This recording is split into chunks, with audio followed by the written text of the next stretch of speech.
Alright, last night, we're back to episode of Ultimate Admiral Ship. Yes, shipyards, dreadnoughts. We're killing the French. We were going to take this one island before we kill them, hopefully. It'd be very awkward if we didn't. Oh yeah, it'll be next turn. They probably won't fall. We did win this conquest, so I probably just should start moving in that direction. To also then navally bombard. Yes. I believe I was also going to about to update. Yeah, I can update though.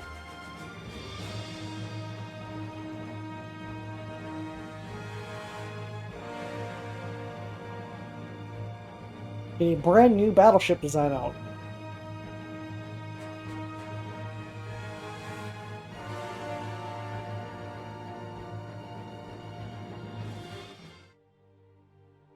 We got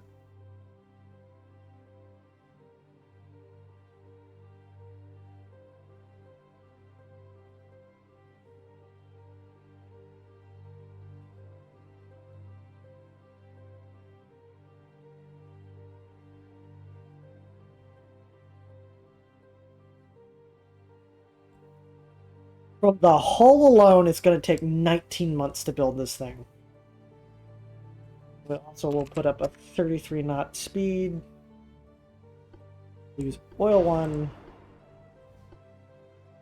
turbo electric. Okay, 300 million a month is not feasible.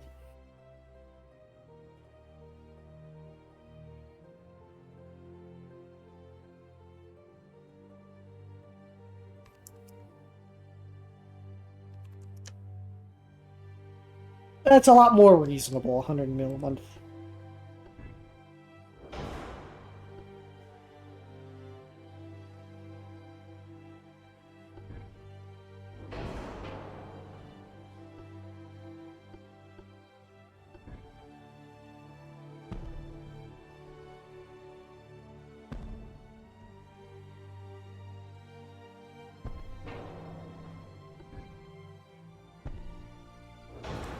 Keeping up with the tradition, having a lot of fun.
I love how weird this looks. Where it's like this massive hulk of a ship.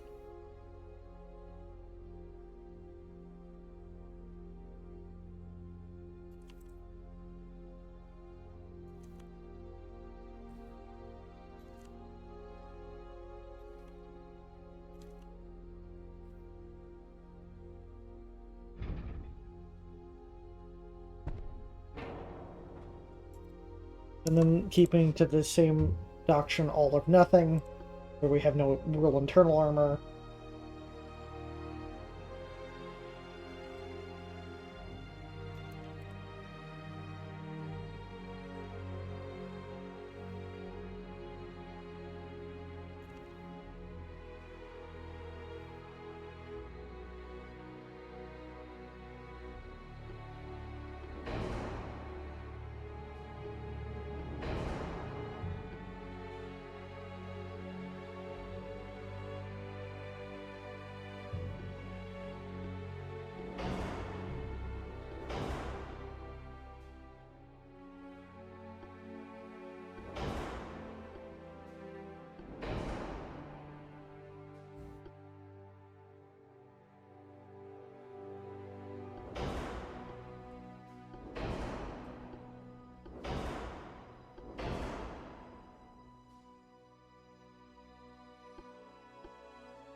Okay, because it always seems to glitch when you increase the barrel length.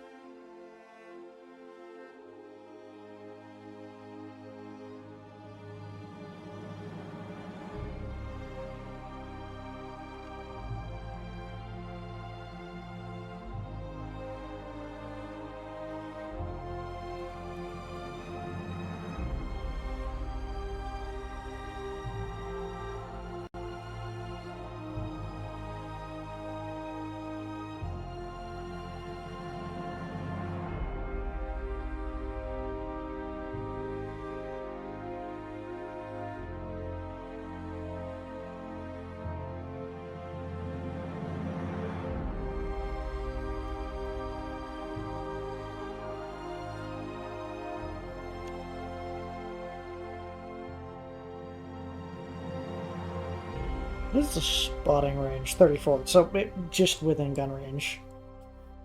So a main deck of 24 inches is not that feasible. This is also not counting the secondaries I would have to add in.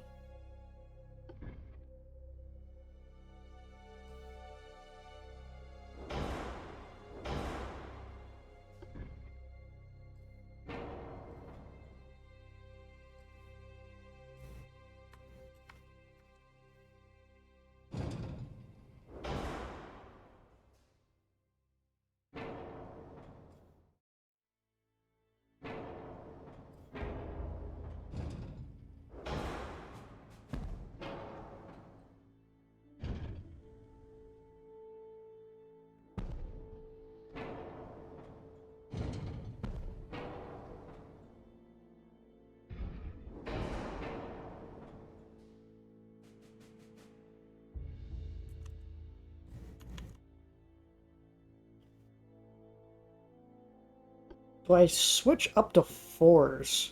It's a true question.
We're upping our secondaries from 3.9s to 5.9s. With a range of about 10 kilometers.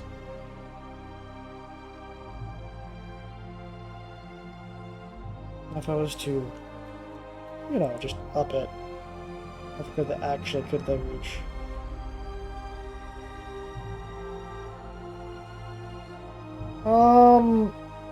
13 kilometers. So basically, when a destroyer or something like it's within this range, they will experience a lot of fire. A lot of very chunky fire.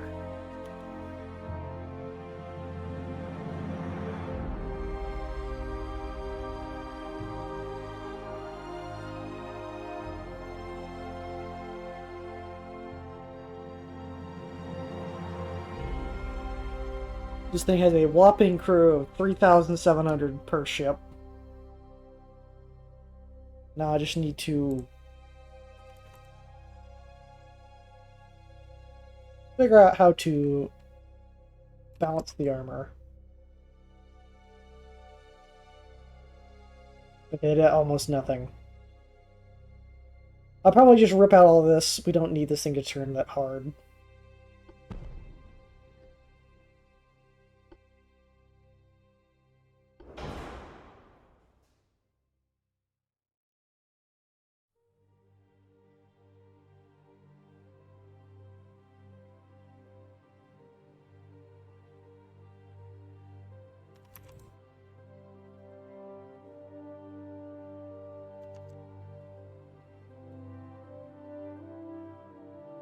And I'm willing to sacrifice some speed. Because that will cheapen the design as well, in terms of maintenance.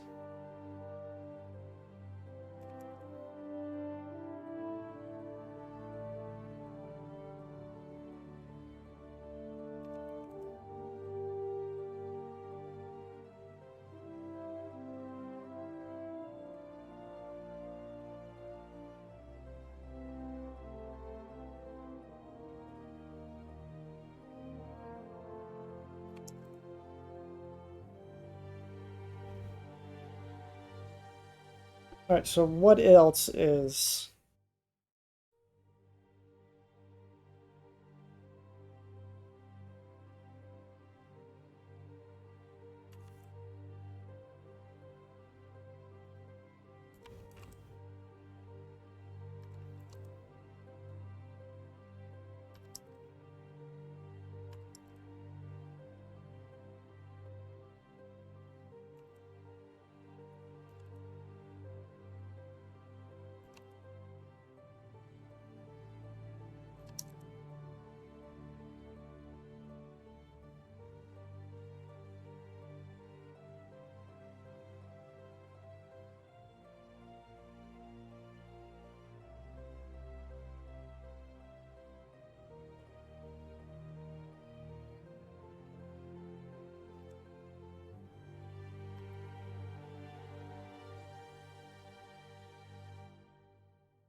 Right, so we've kind of fully balanced out the armor scheme.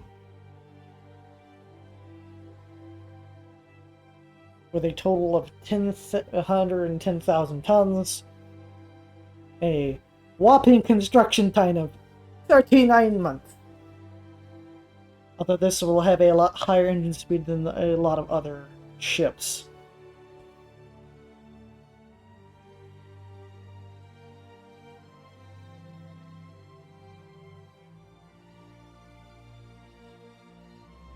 Again, the highest armored thing is the turret, for obvious reasons. Get the ship details. It has the spotting ability of 34,000 range and the detectability of 32, meaning as soon as this thing spots something, that the thing that's spotting most likely can see it. Unless it is or torpedo, we can basically see torpedoes out by 3 kilometers, which with the turbo-electric engine allow us to do maneuvers that most battleships cannot of this size. Obviously, the ASW and the Recon is in the gutter due to this is a massive vessel. It should not be doing those tasks. A destroyer should. It takes about a minute to change course at full speed. It takes about 1,000 meters to turn, or 900 meters to turn. And with a cruising speed of 22 knots, which that's pretty important.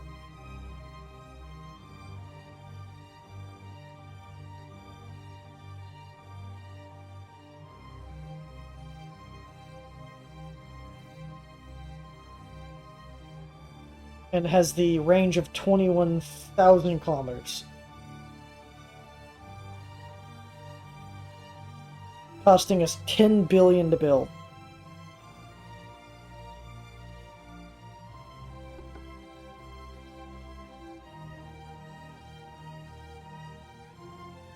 It's basically double the expenses for the last battleship, but is also bigger and also faster.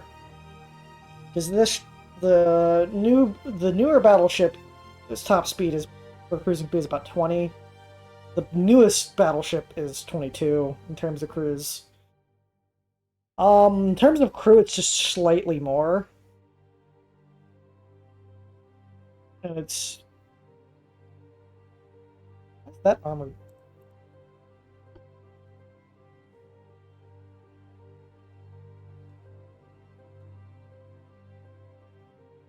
How's your armor better at 52%?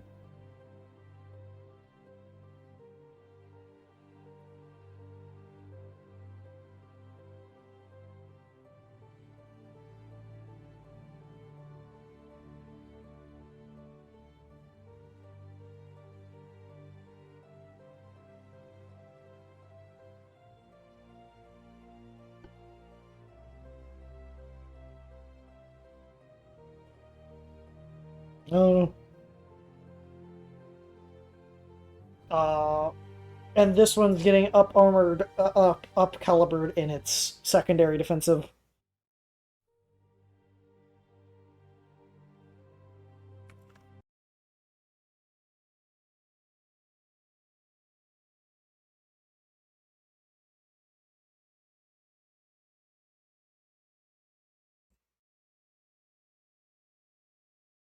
Is 81 5.9s. Comparing to the last battleship. That is,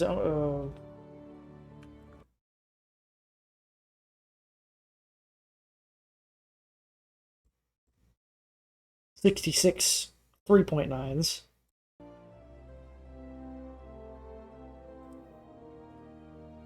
So to make up for the slower reload, we have more guns. This also is rocking 6 main turret guns. Basically 18 inches.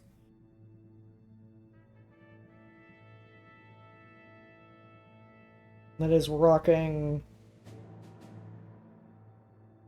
12 main guns of 16 and 14, respectively.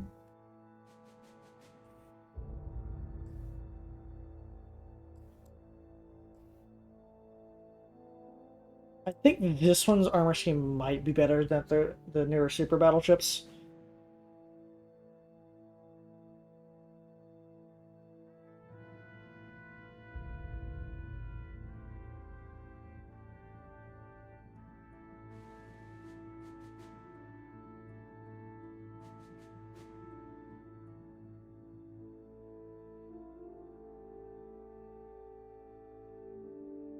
It definitely has a lot less range and speed.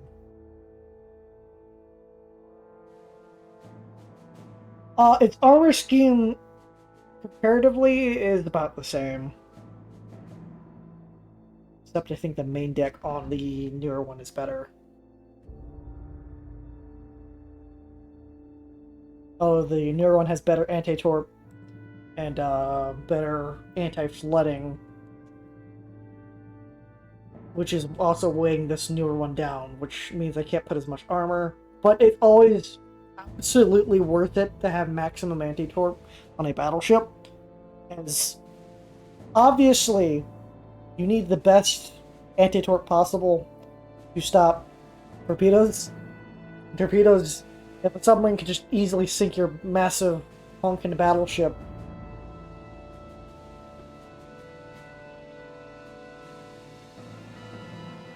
Oh, they have the same anti-torp in the triple bottom.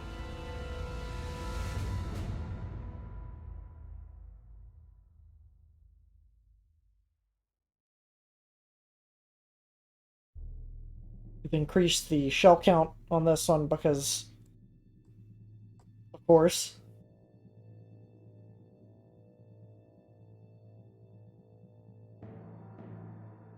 Main deck is better. Fore and aft is about the same. Superstructure on the other one is better. And the main belt is worse.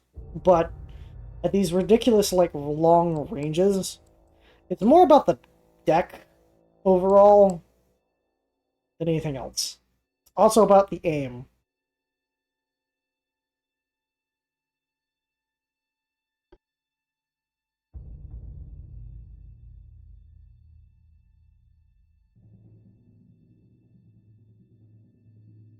Alright, these things are going to be really ridiculously hard to build, as they take really long to build, and they eat up a lot of our docking infrastructure.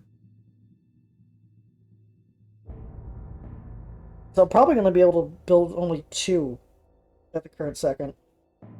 Which one will be going to Asia, as they are heavily underinvested as a fleet. I will probably wait a few turns before I redesign the destroyer, as there is technology coming out for the destroyers.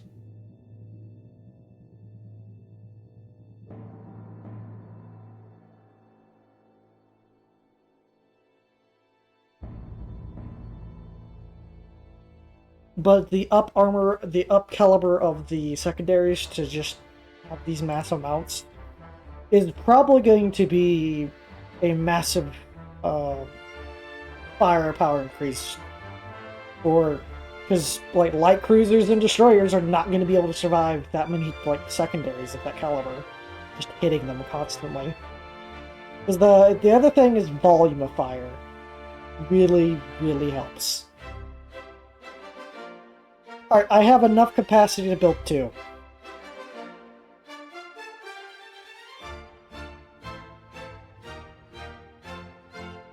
Which is half a bill a month.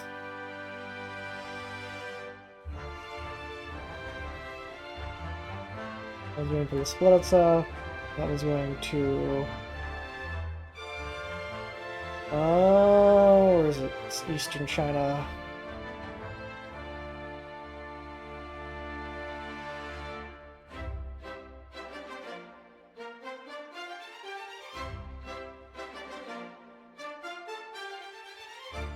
We are currently doing maximum crew trading.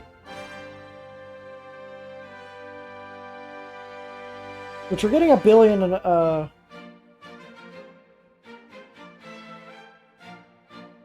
it's hundreds of thousands of million. We get $1 billion a month in terms of budget.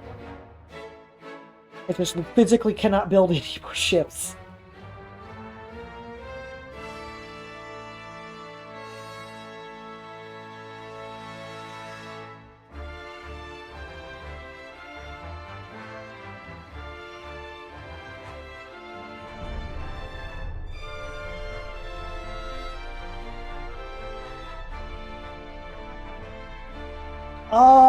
I'm thinking, because I'm trying to decide what to prioritize.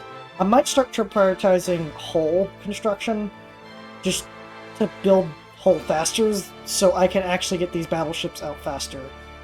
Because it is taking an extreme amount of time.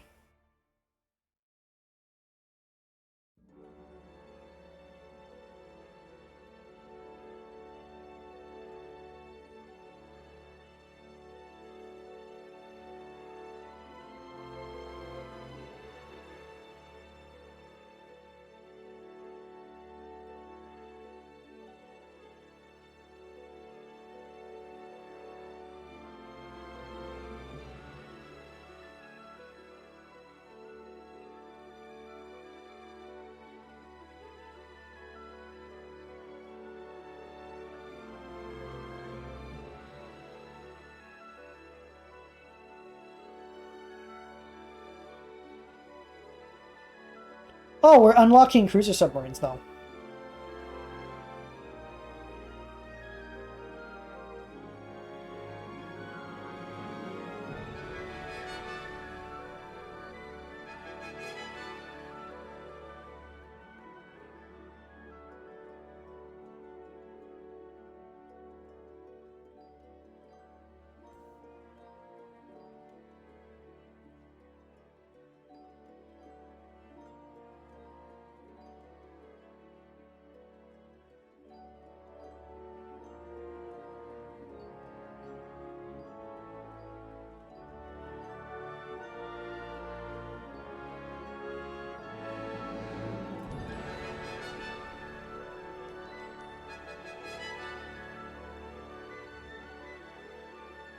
(1915 tech. What is a cruiser submarine in terms of tech? 1919.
Depending on the stats, I'm gonna move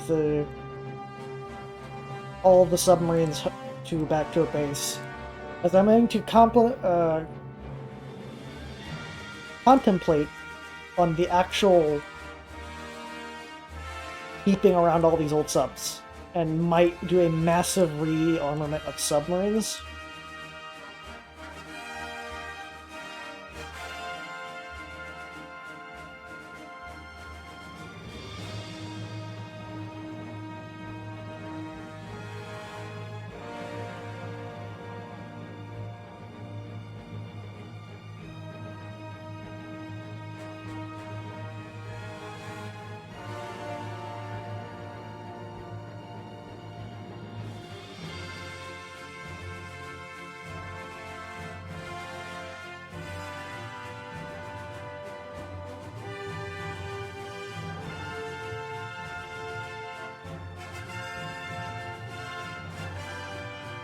I'm a derp. Rhodes is right there.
I'm gonna deblockade them for a second to see if it actually slows down the front, because I do want roads.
Alright, so it has a really high stealth rating.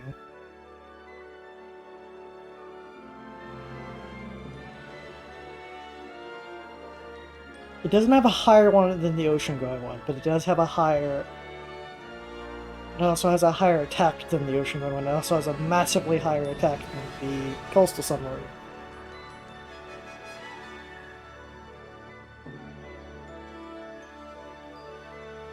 It's also slower.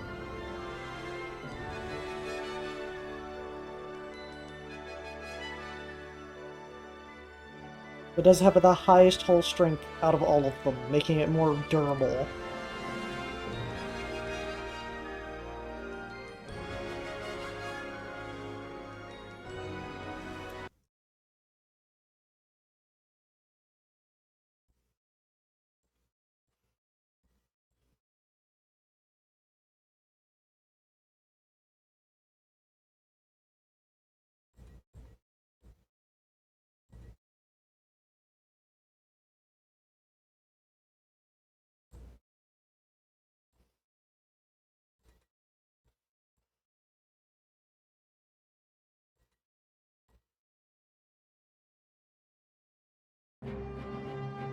Alright, so I'm gonna put a production order for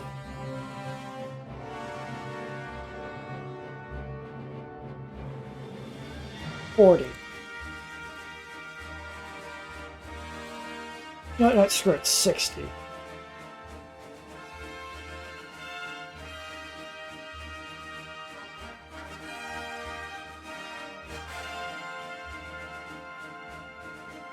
I will be reorienting the fleet to cruiser submarines.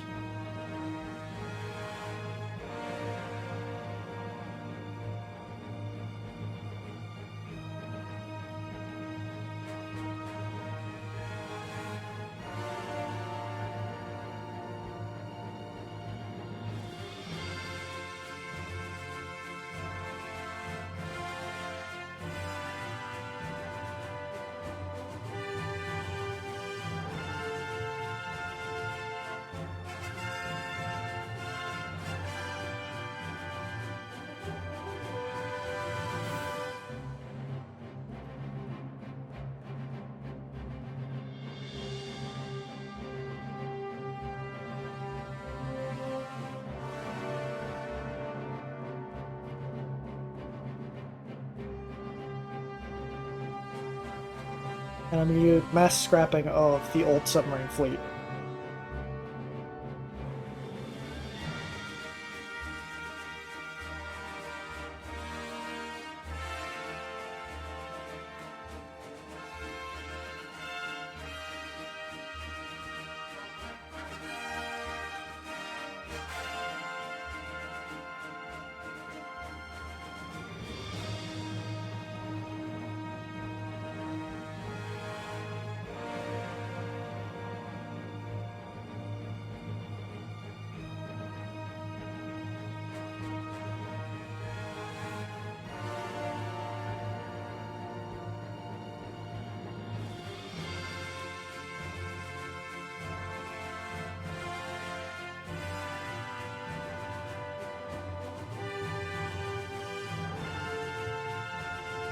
I also did remember glancing at this chart. Yeah, the British are actually using submarines at a very small capacity.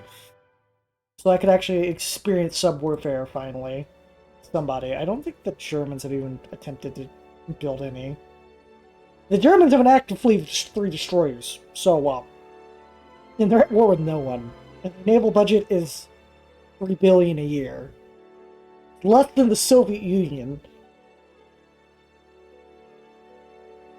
That's why I'm really angsting for war against both the Austro-Hungarians and... The Austro-Hungarians, I want their economy. They have 100 more million or billion that I could steal from them and turn into my own. And with the insane 11% growth a year...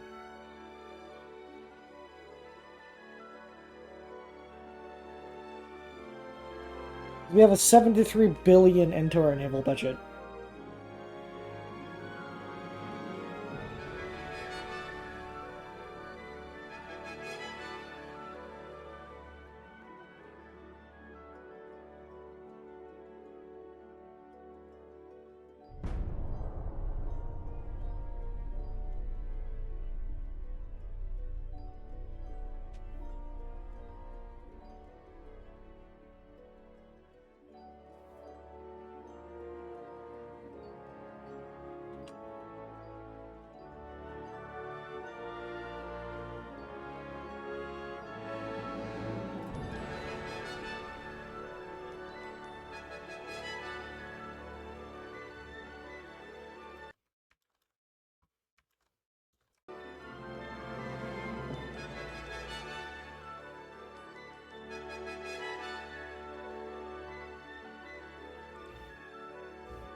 Well, quality control is always good. This is going to help reduce the extreme costs of flaws, because flaws can be pretty bad for a ship.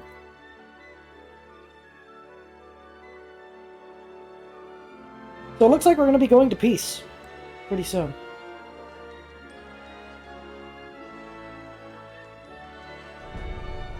So I wonder how much my budget's going to get slashed when that happens. Because once we take this last French province,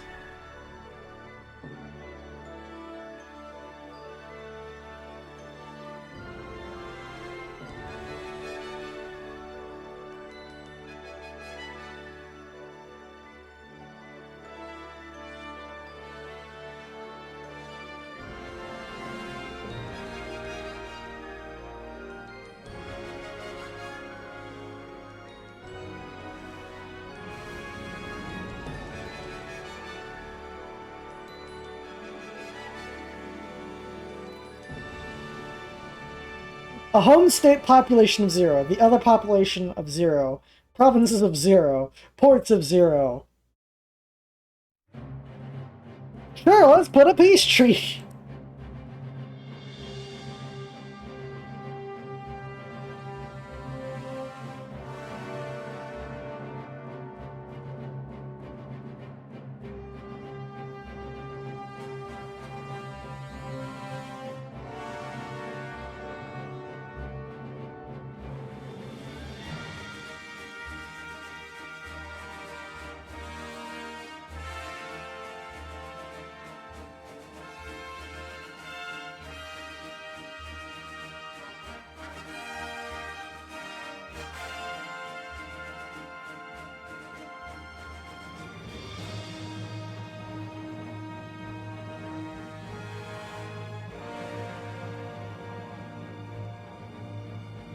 Once the subs finish, I will then probably design the next line of mining destroyers.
Well, it's going to be cheaper to maintain those ships that are coming out. So I'm actually not going to be losing that much money.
Okay, so when that comes out,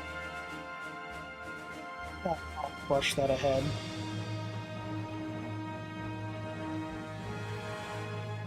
Then we'll redesign the mining destroyers and put them into action.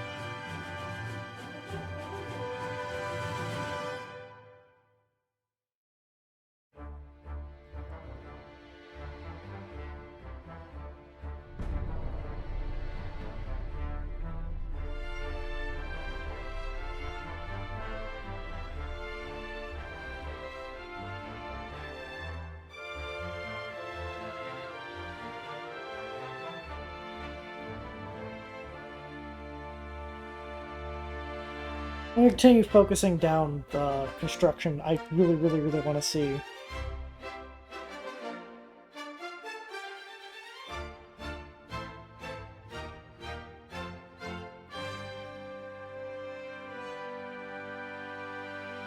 I tell the legislature, go screw yourself.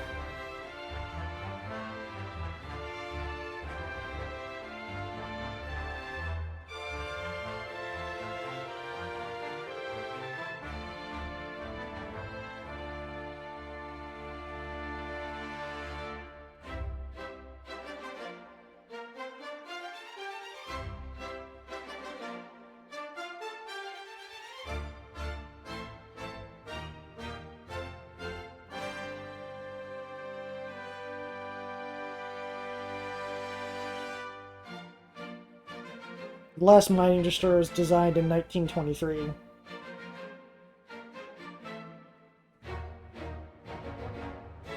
I think upgraded in 1926.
Alright, so we're doubling the upkeep. We're doubling the price, because this is also a larger hull.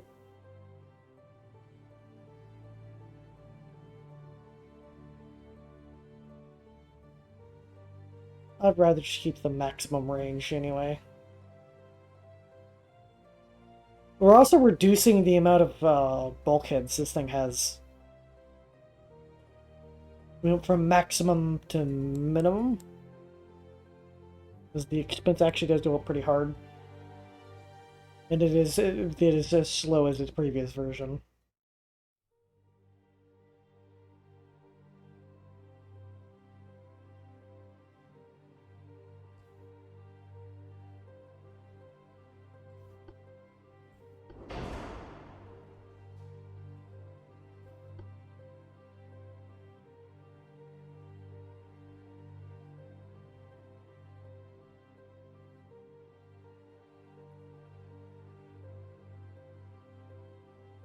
I might actually switch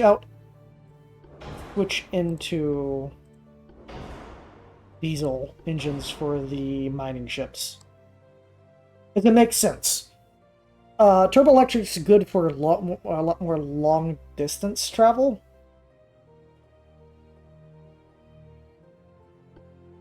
Also reduces boiler weight by 100%. Let me go look at the weight cost plans. I'm gonna look at the boiler. The boiler. Engine boiler. Yeah, 2 tons off of this vessel. But also is reducing the amount of upkeep from, I think it was like... Yeah. So we will actually want this to reduce upkeep. It's just under half now.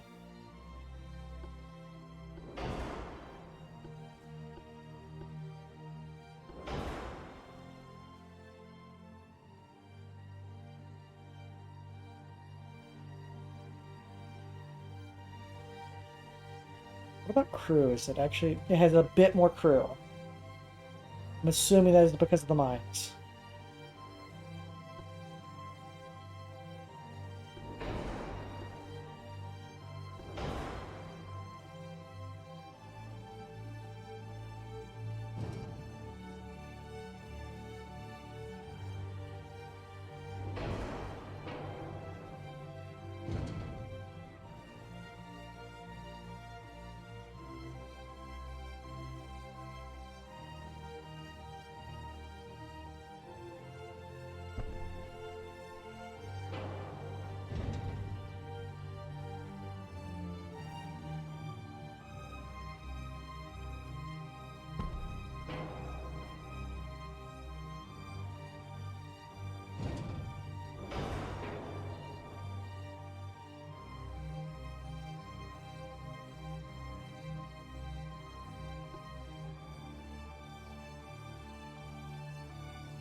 So, using the theater of the mind, this is where mines are being deployed. Also, how they also deploy the depth charges if they ever somehow need them,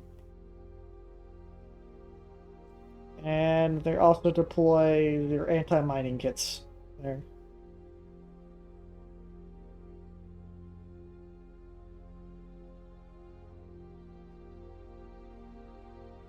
This thing is heavily designed around never seeing combat.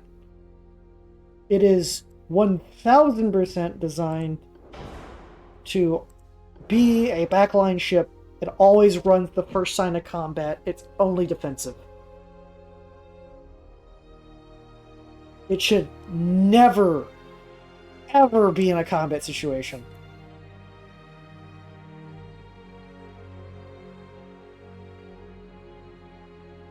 With its 1.1-inch gun that basically cannot fire anywhere. I've also reduced the cost. Oh yeah, because I removed the turbo-electric engine off this vessel. This is the only vessel in the entirety of the fleet that actually will probably evolve out of its turbo-electric engine. Out of more, like, necessity. A turbo-electric engine that doesn't get used that often, only like maybe once a month, is probably not that viable as energy. Long-term energy storage during this time period is not really that big in terms of batteries.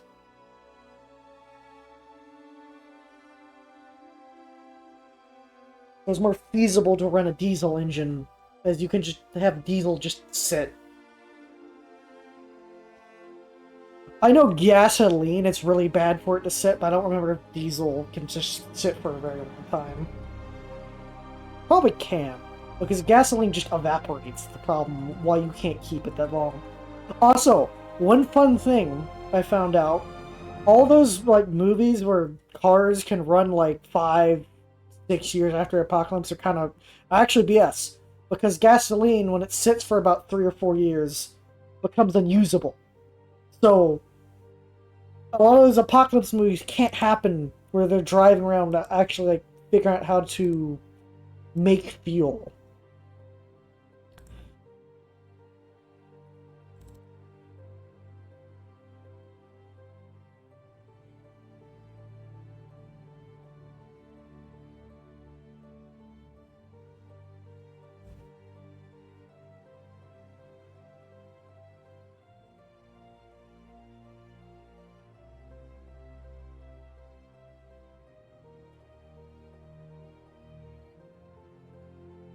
I'm gonna do 300 subs or 300 mining destroyers.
So our entire navy is going to probably be very, very well trained. Trained, regular. Regulars, I believe, is better than trained.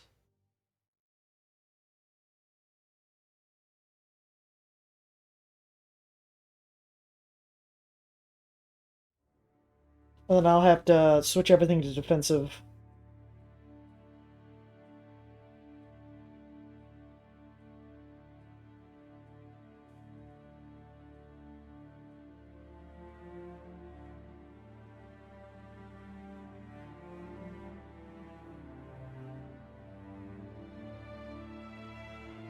I don't think that'll actually affect it, because it's already been in construction.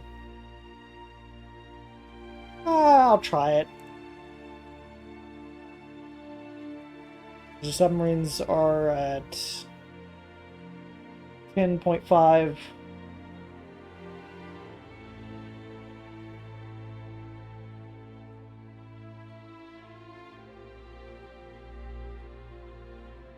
Oh, that's stealth. So 8.4.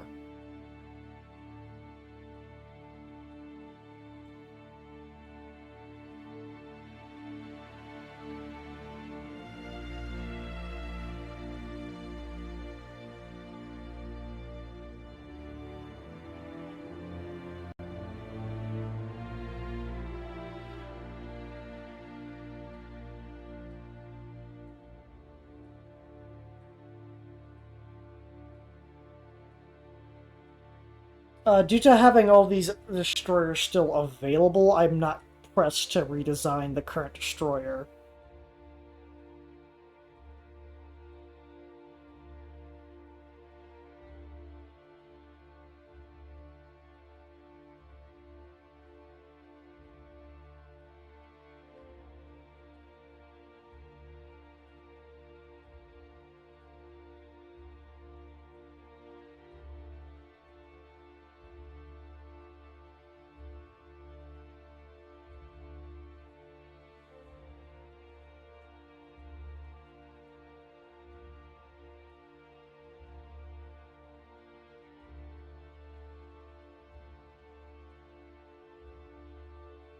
I do like how we've kept around these really old battleships.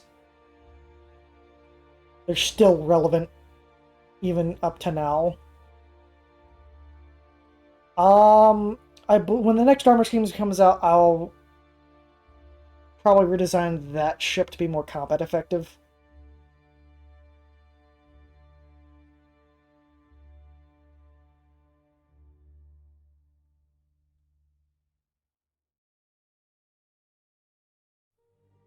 Alright, so that small increment means it's done.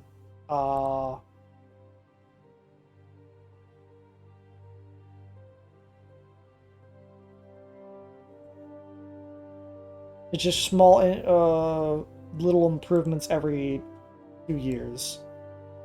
There's not really any more bigger advancements.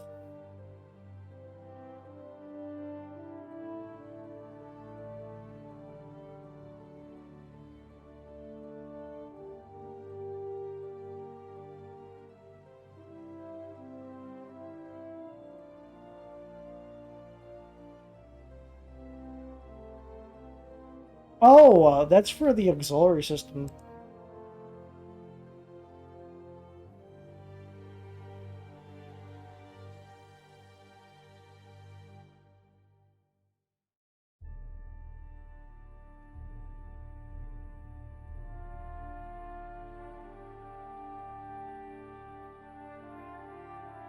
I should probably check next time.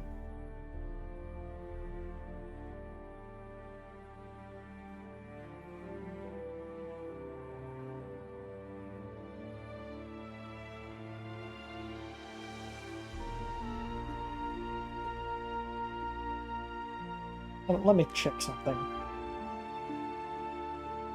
Is that directly affecting the turboelectric engine, or is that just an auxiliary system that I can put on?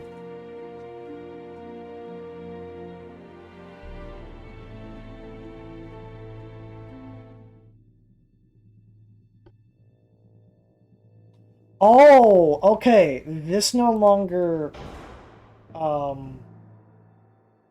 makes vibration. I will definitely be putting this on the next refit of the main big battleship right here, because I didn't put that on, I don't think.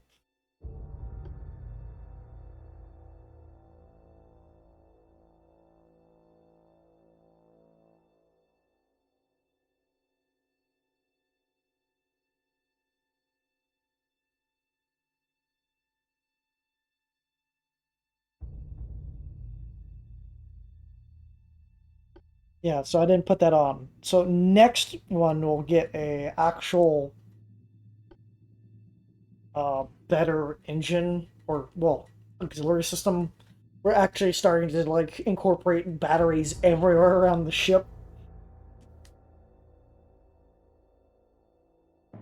So even if parts of the ship get severed from the main engine room, they can still technically operate their electric pumps and other electricals that would still be available in that area. Also, it'd probably take stress off of the main engine.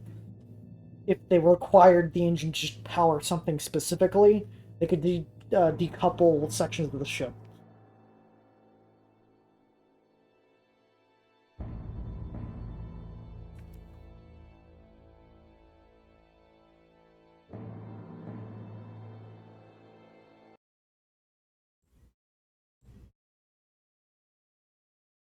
Well, probably very soon we're going to be at war with the Austro-Hungarians again, which this time we shouldn't peace out so quickly. This time they won't be able to just straight up blockade us. We're going to instantly blockade them. And then probably either just hold the war until I get war with the Germans.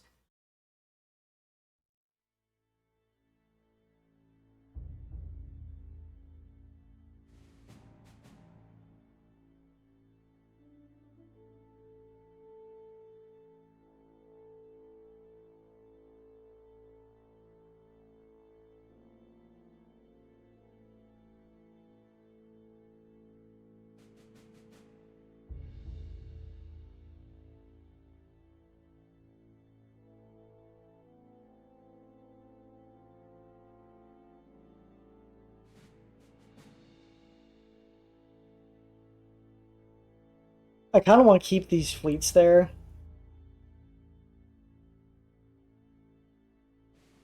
Yeah, because as soon as I send that back, that should like hard cap up that port to force it to not give me ships on those ports or the newer destroyer, because they'll be just randomly placed. And because I can't designate a port when it's full, it'll hopefully then avoid those ports and then just put the mine destroyers literally everywhere else. But anyway, that'll be it for this episode of Ultimate Admiral Dreadnoughts. Like to be able to like, comment, subscribe. I'm hanging out with the Discord. And peace!